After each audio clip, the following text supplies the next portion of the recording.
Maker, and welcome to Lounge Ronin. All things, everything. And I know it's been a minute since the Ronin has been around. And that's because I had a loss in the family, and I had to spend time with my family during that moment. But all is well, and we're back. And I know I'm a little late to the party regarding the incident in Peru. I was aware of it, but I just didn't have time to cover the incident. But I've been itching to talk about it and read the Daily Mail article. I found it to be a very fascinating and interesting event. And I just want to share my thoughts and feelings regarding this incident and what it kind of means for the larger narrative at hand that's going on with like all the Senate hearings regarding UAPs and pilots, and even passenger airline pilots being more willing to speak out without the fear of reprisal or even losing their license or job.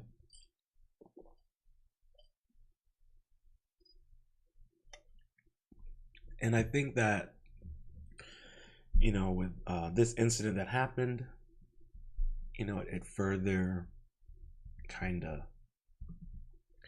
either is a psyop or is it real. We don't really know. I mean, it's up to for you to interpret the situation on your own accord. I'm just here to read the article and give my thoughts and perspectives on what this really could mean. And I think for many of us, we all kind of, if anyone has, been keeping up with it or is aware of it, I think we all kind of get it that this is, things are, escalating everywhere in the country right now, in the world. So we kind of have to be extra vigilant and mindful of the information that we come across and how we interpret it. But, excuse me, without further ado, let's get into this article.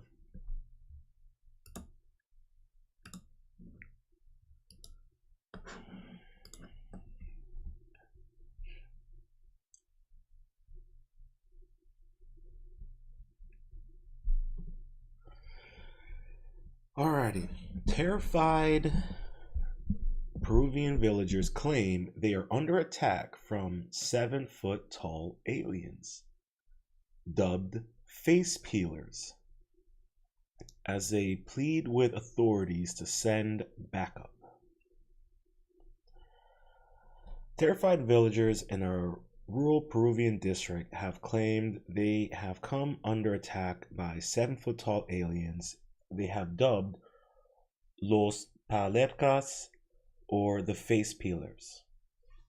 Members of the Iquitu tribe, or Iquitu tribe, from San Antonio native community have reported mysterious figures in dark colored hoods attacking the villagers who live in rural district of Alto Nanay, northeast of Lima, Peru. After one such attack, a 15-year-old girl had to be taken to the hospital.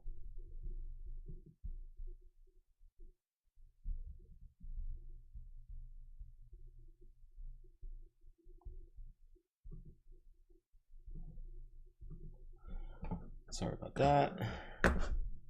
Having a minor technical difficulty.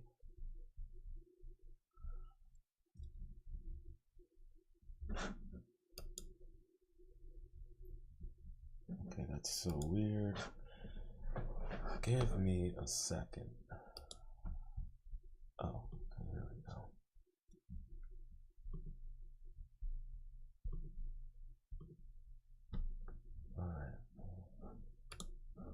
Apologies about that. Okay, here we go. Okay.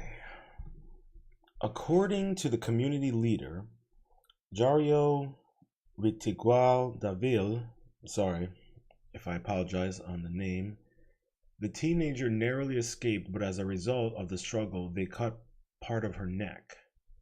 Now, according to local media, members of the community are conducting night patrols to protect women, children, and the more vulnerable villagers.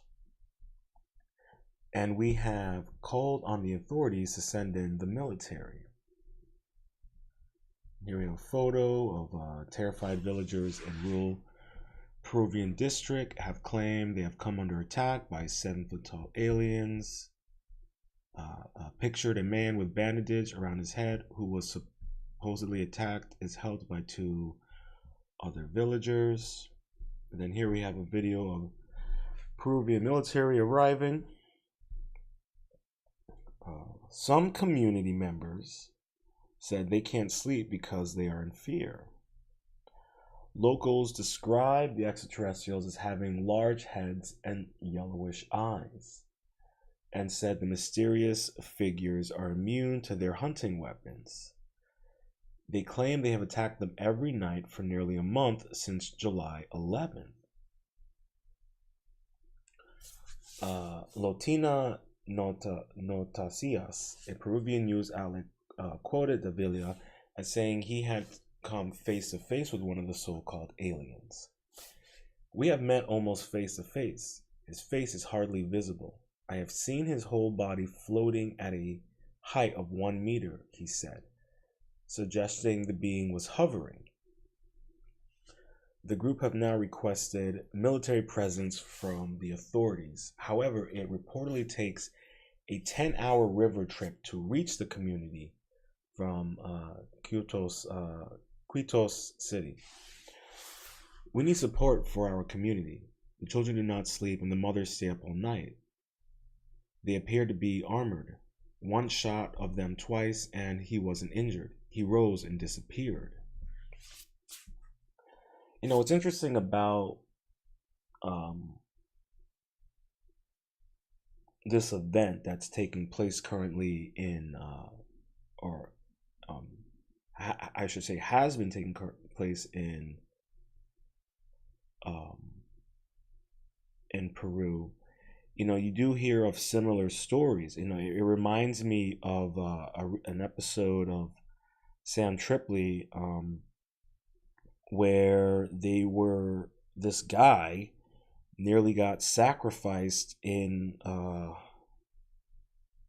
Joshua's tree, and he encountered floating beings with hoodies, with cloaks, I should say. So I don't know if what they are experiencing, if they're aliens or if they are demonic. I mean, they could be two of the side, they could be one and the same. You know, they could be a demonic entity, that's either interdimensional or intergalactic. Because I think as things kind of get more, as the woo-woo gets more and more prevalent, and more people are learning and being more aware and educated, it starts, the lines begin to blur to such an extent that it's kind of hard to tell what's truly going on.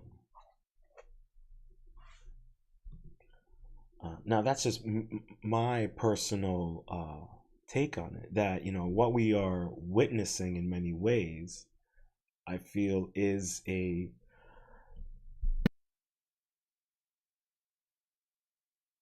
combination of the two. And we have to think about all of the very strange and fascinating tales and stories that have been uncovered in regards to these types of beings and entities. Like I said, there's that one interview with this investigator on Sam Tripoli talking about something very similar. And, whether or not we are dealing with something of this world, of this reality, of this plane, whatever you what may have, there's no reason for these people to lie. You catch my drift? Like, what, they don't have, what do they gain from creating such a fantastical story to such an extent where you have people that are injured? I don't think that's the case.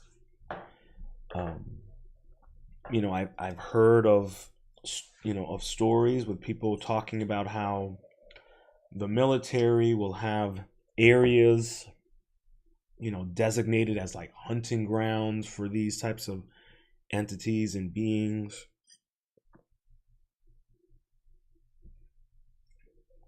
Or the similar case with the whole Joshua Tree area.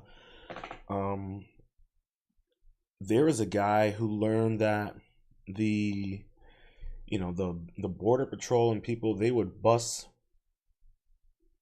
migrants into these certain areas, or I should say homeless people. I think he said homeless people. I may be not correct, so don't quote me on it. But he was essentially explaining that they'll get dumped off into these hunting grounds to be fed to. So it's like, you have to start wondering, like, what the heck is going on around here? What kind of deals have been made? What kind of deal did Eisenhower make?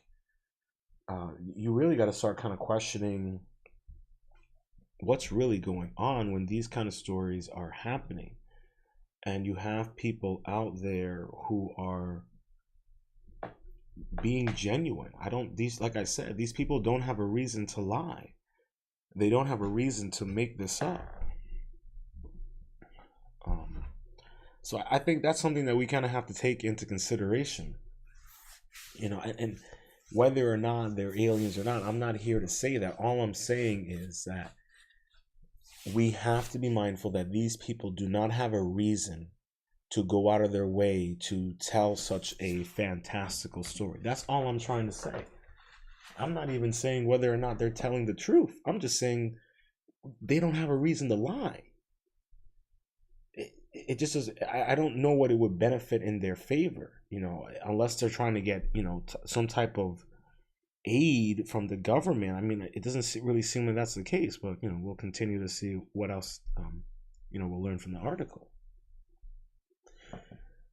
You know, we're very frightened about what's happening in our community. Continues. He added, their shoes are round shape, which they use to float. Their heads are long, they wear a mask, and their eyes are yellowish. They are experts at escaping. After one such alien attack, a 15-year-old girl had to be taken to the hospital. Local reports said she sustained neck injuries in a struggle with one of the mysterious beings. And that's a photo of the young girl. Here we have a photo of members of the community are conducting night patrols to protect women, children, and more of the vulnerable villagers. We see them with their long rifles. Some villagers describe the aliens as being like pelecaras, strange beings from the folklore that feast on human faces, fat, and organs. According to reports, the police reached the remote area on board a speeder vessel and toured the village perimeter, including the area where the teenager was allegedly attacked. It is unclear if the authorities found anything to corroborate the villagers' claims, and if the government intends to deploy military personnel to the area for a sustained period of time to protect the villagers from the mysterious threat.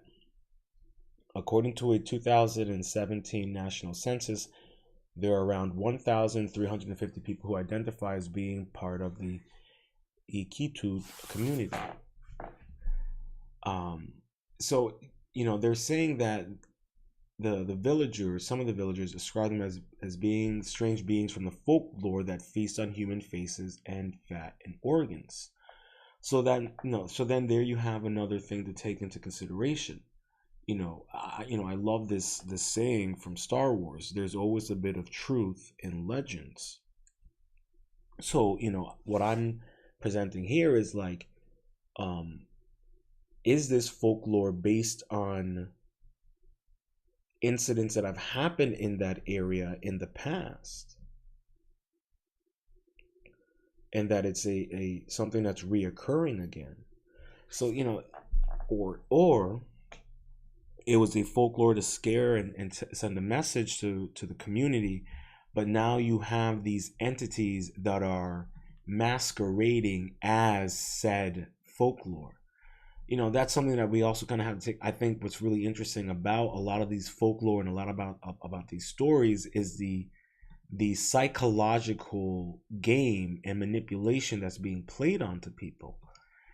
So much so that it manipulates people's perception in a way that, the whole kind of generational trauma ideology or idea, I should say. You can kind of find that, I guess you could say, in folklore and these legends, where people then are recalling these stories of similar incidents happening in the past. And I myself am wondering, well, is it in relation to just a folklore, a story, a narrative that was just told, and then you have these entities that are in this area have been surveilling and reconnaissing these villagers and learning about their community, what their fears, their strengths, and what have you, and then using that as a way to practice whatever types of, if it's hunting, if it's experimentation, whatever it may be, and they're using that as a way to add fear into this village and manipulate them. Like I say, put on your tinfoil hat or kufi, whatever you want, fedora, and just go along for the ride. But I just think it's very interesting that that for this community, it's such a serious situation that they're not really sure what to do. And you may or may not have the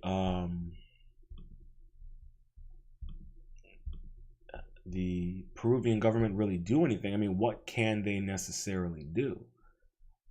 It'd be really, I think it's more about whether or not they are interested or in wasting, and I don't want to say it in a disrespectful way, but in using resources for such an event. That's kind of what I'm trying to imply. And it really depends on,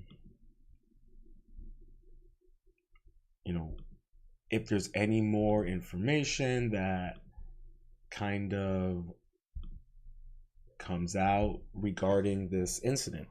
Now I'm going to see if I can get a couple of videos pulled up regarding this, and just interviews with the local people. I'm going to see if I can get it to pop up. If not, it is what it is. Oh, okay, great. Awesome. So I think we might look at a couple of videos and just see what people have to say. Apologize, I didn't get this set up in advance, but I hope you guys can understand.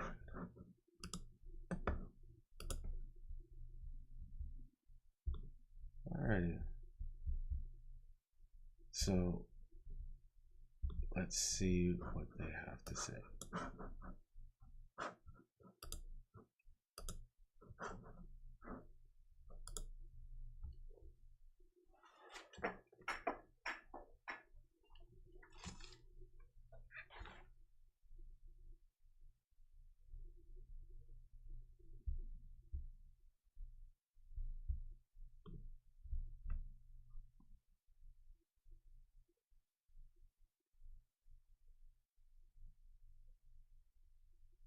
Man, these photos are impressive. Damn.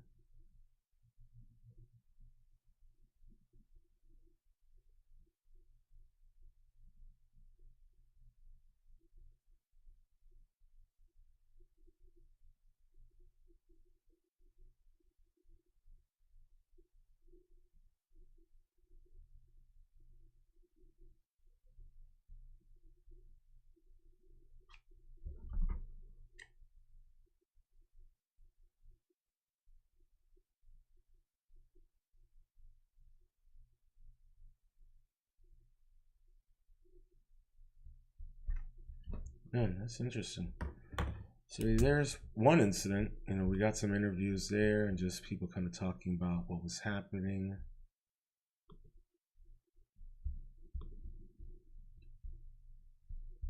So pretty interesting stuff. And yeah, there were some videos that were taken. The videos, you can't really tell in this clip. What you saw is pretty much what the video really looks like. There isn't much to go on. But I find that this whole situation is just funny, man. It's just funny and very interesting because, the more and more these types of situations that keep on occurring, the more people are just going to start really questioning what's going on. And I don't think there's really much of a reason for me to kind of show you the video of supposedly what the creature looks like. It's very blurry and there's not really much to go on. So I don't think there's really any purpose to show it to you guys. But I just wanted to kind of touch on this. I find it a really interesting story. It's a very interesting incident, and I feel for the people of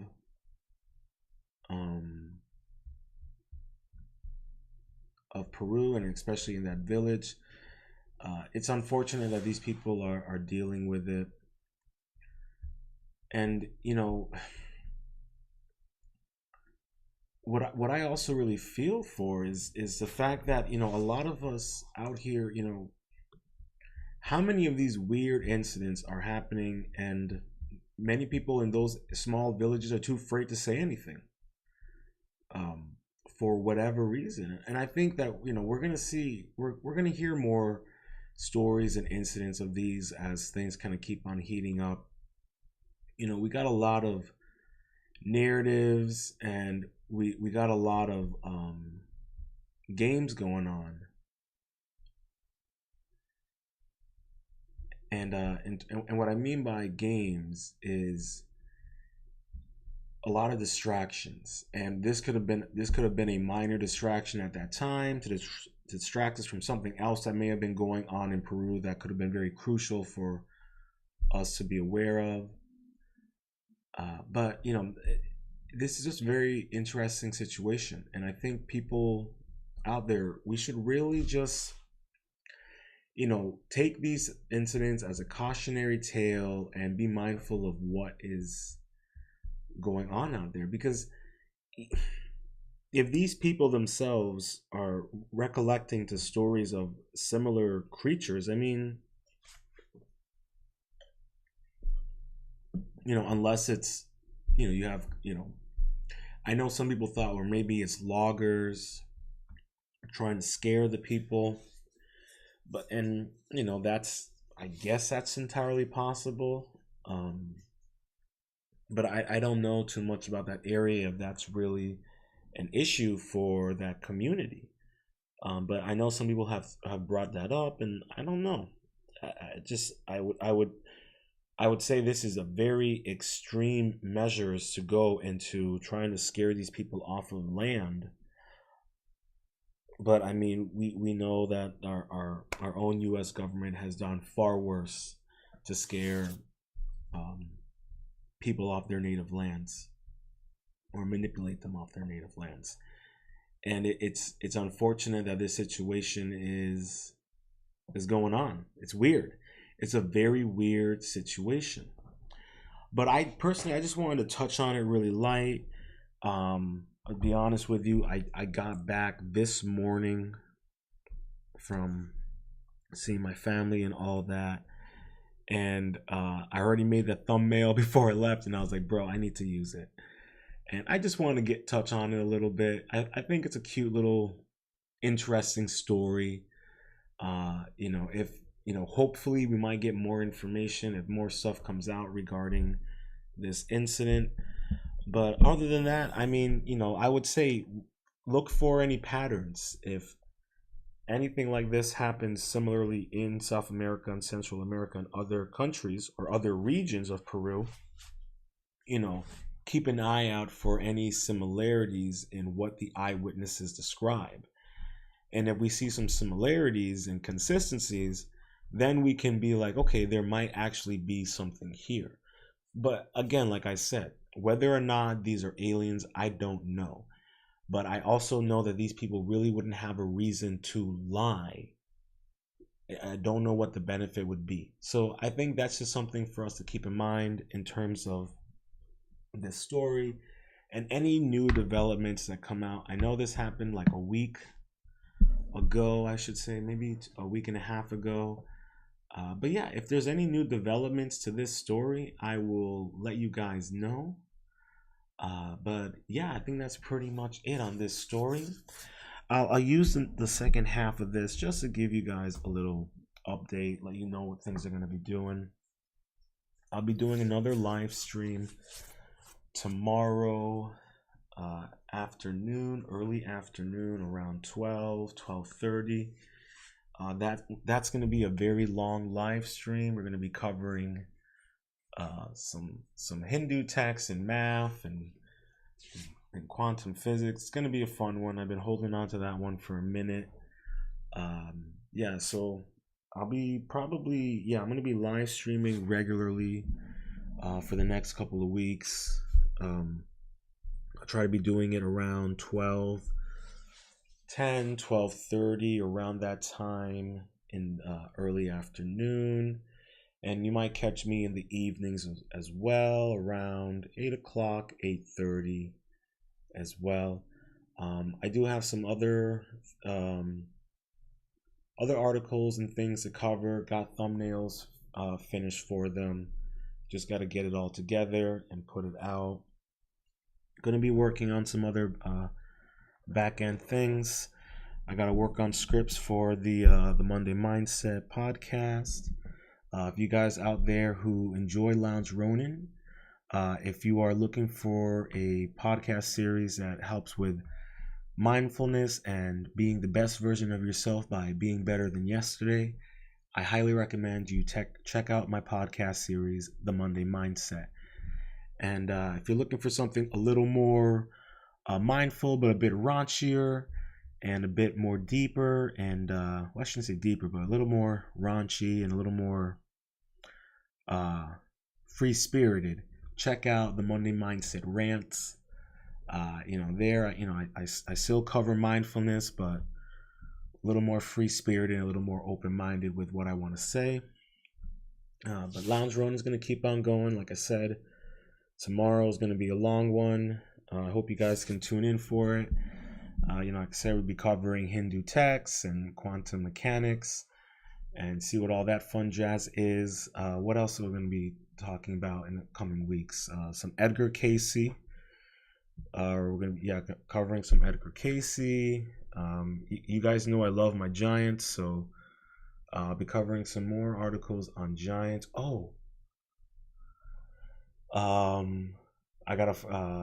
We got another one, a story about a guy who married his car.